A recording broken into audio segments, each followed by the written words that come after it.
22 de mayo del Evangelio según San Juan.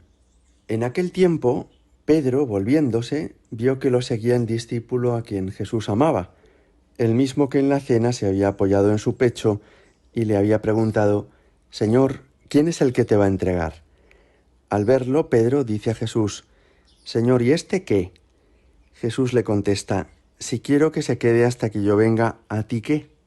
Tú sígueme». Entonces empezó a correr entre los hermanos el rumor de que ese discípulo no moriría. Pero no le dijo Jesús que no moriría, sino: «Si quiero que se quede hasta que yo venga, ¿a ti qué?». Este es el discípulo que da testimonio de todo esto y lo ha escrito, y nosotros sabemos que su testimonio es verdadero. Muchas otras cosas hizo Jesús.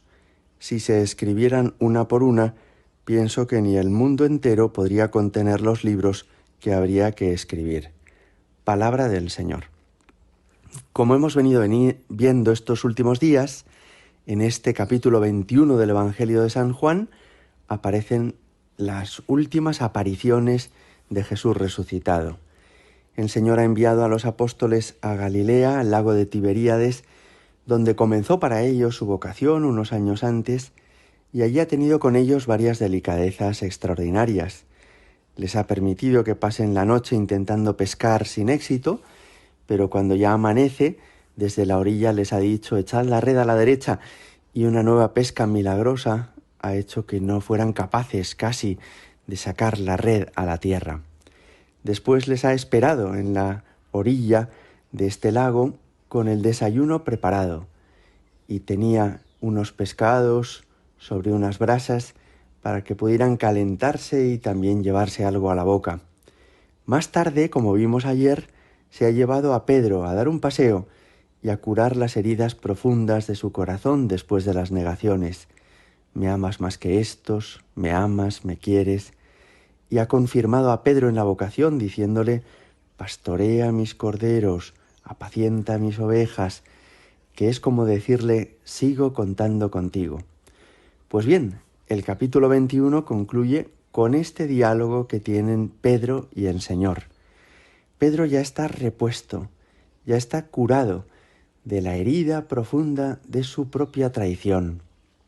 A él ya le queda claro que el Señor le confirma en su vocación y está de nuevo radiante, con entusiasmo. Está con una alegría inmensa sabiendo que es perdonado por Jesús y que con la ayuda de Dios él podrá llegar a entregar la vida por Jesús. Cuando eras joven, le había dicho el Señor, ibas a donde querías, cuando seas viejo otro te llevará. Y con eso le ha prometido que podrá dar la vida por Jesús, que morirá mártir, que corresponderá con su sangre a la sangre que Cristo ha derramado por nosotros en la cruz.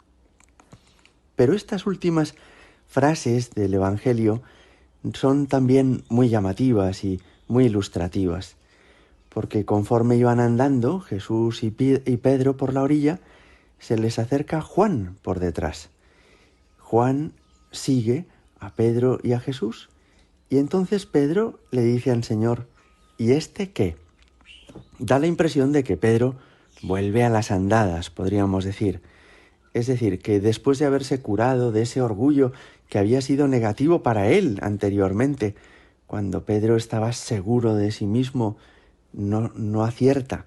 Cuando Pedro, por el contrario, está humillado y se acerca al Señor con humildad: «Tú lo sabes todo, tú sabes que te quiero», sí acierta. Bueno, pues en este momento da la impresión de que Pedro habla a Jesús de nuevo de tú a tú, de vicario de Cristo a Cristo, y le pregunta por Juan como diciendo: «¿Qué hacemos con este Señor? ¿Qué hacemos con este? Tú y yo, que somos los que tomaremos las decisiones en la Iglesia, los que mandamos, los que partimos el bacalao, como solemos decir en España, ¿verdad?». Y el Señor da la impresión de que le da un corte y le dice: «Si yo quiero que éste se quede hasta que yo venga, ¿a ti qué? Tú sígueme». Con esto le está diciendo a Pedro un consejo que nos va a servir a todos nosotros, y es: tú no te compares con los demás. No andes pensando si los otros van más adelantados que tú o más retrasados, si tú eres mejor que otros o los demás son mejores que tú. Tú sígueme.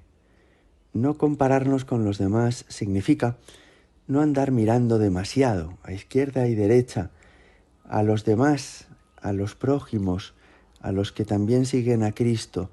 No andar juzgando a nadie, si acierta, si se equivoca, si me parece bien, si me parece mal, qué opino yo de la vida de los otros, sino limitarme a cumplir yo con lo que el Señor espera de mí. Limitarme a hacer yo la voluntad de Dios, respetando que Dios tiene otros planes para los demás y que les va llevando por un camino distinto en la vida. Si yo quiero que éste se quede, ¿a ti qué? Tú sígueme. Hoy podríamos pedirle al Señor, Jesús, que yo no juzgue a nadie, que no ande comparándome con nadie, y que entienda que esta palabra que le diriges a Pedro, también me la diriges a mí. ¿A ti qué? Si hay otros católicos que viven una vida distinta, si hay otros movimientos en la vida de la Iglesia, otros grupos que tienen unas costumbres diferentes. No debemos juzgar a los demás conforme a nuestro estilo. Los demás no son raros porque sean diferentes a nosotros, sino que hay 1001 maneras de seguir a Cristo que a Cristo le agradan, que la Iglesia ha autorizado. Hay grupos donde la celebración de la Eucaristía se celebra de una forma que es la misma misa de la Iglesia Católica, pero con ritos un poco distintos que ha autorizado la Iglesia. Bendito sea Dios. Hay otros grupos en la vida de la Iglesia que se organizan con actividades que los demás no tenemos, o con un plan de vida que se les propone que no es idéntico para nosotros, pero que sean distintos a nosotros no significa que lo hagan mal, sino simplemente que son distintos a nosotros. Si yo quiero que éste se quede, ¿a ti qué? Tú sígueme. Voy a pedirle a Jesús que yo le siga, que acierte en cumplir su voluntad y que no ande juzgando ni comparando a los que no son como yo. Gloria al Padre y al Hijo y al Espíritu Santo, como era en el principio, ahora y siempre y por los siglos de los siglos. Amén.